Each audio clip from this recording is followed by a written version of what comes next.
Olá, meu nome é Ellen Francine Santos dos Santos. Sou graduanda em Pedagogia pela Universidade Federal da Bahia e durante os anos 2023 e 2024 participei do Programa de Iniciação Científica, PIBIC, Ações Afirmativas, sendo orientada pela professora doutora Edna Thelma Fonseca e Silva Vilar.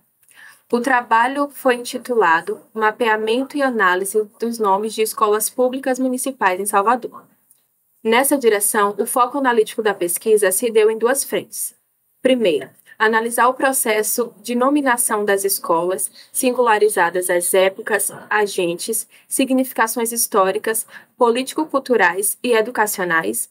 E segundo, analisar tais nomes sob o recorte da categoria professores, com centralidade das professoras, com auxílio da história e da interseccionalidade. Considera-se aqui o conceito de interseccionalidade apresentado por Bilge e Collins, que consideram que as categorias raça, classe e gênero são interrelacionadas e moldam-se mutuamente, afetando assim toda a experiência social. Importante esclarecer que o estudo acerca de nome de escolas não é novo.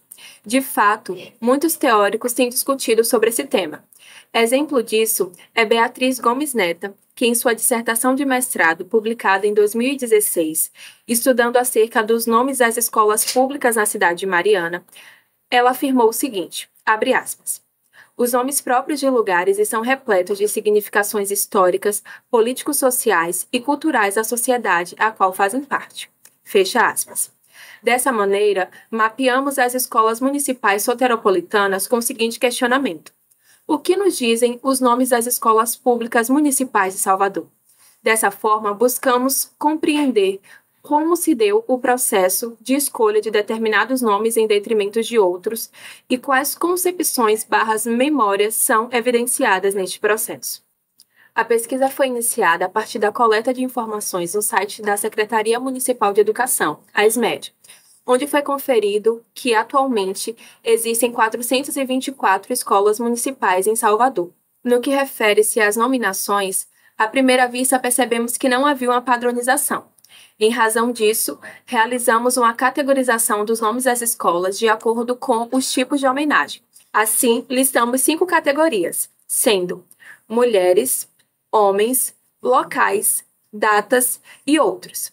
Dessa forma, observamos que 20,5% das escolas municipais de Salvador são nominadas a partir da homenagem realizada a alguma figura feminina. Nesse ponto, interrogamos o processo denominativo das escolas municipais de Salvador. Para tanto, recorremos à Câmara Municipal a fim de observar se existiam leis a esse respeito. A devolutiva que obtivemos foi que não existem especificações legais quanto ao processo de nomeação dessas escolas. Além disso, na pesquisa identificamos que algumas escolas construídas por iniciativa privada permaneceram com o mesmo nome ao serem inseridas na rede municipal. Assim, demos continuidade à pesquisa, nos atentando às 87 escolas que são nomeadas fazendo homenagem a alguma figura feminina. Dessas 87, percebemos que 23 referem-se a mulheres que foram professoras.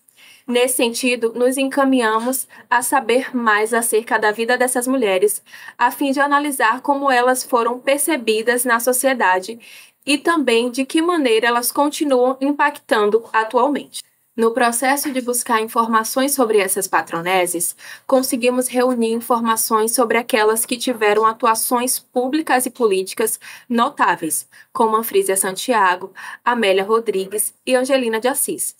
Porém, com outras patroneses, não conseguimos reunir nenhuma informação sobre elas, de forma que não conseguimos identificar quais motivos encaminharam a escolha de seus nomes para a nomeação de escolas públicas municipais em Salvador.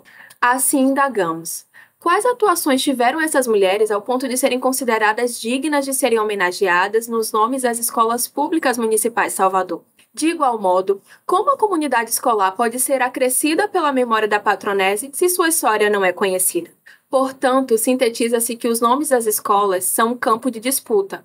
Por isso, nos dedicamos a estudá-los, buscando identificar quem foram essas mulheres professoras e quais suas influências sobre as escolas, tanto no passado quanto atualmente, intencionando assim contribuir com os estudos e pesquisas desenvolvidos na área da história e memória da educação.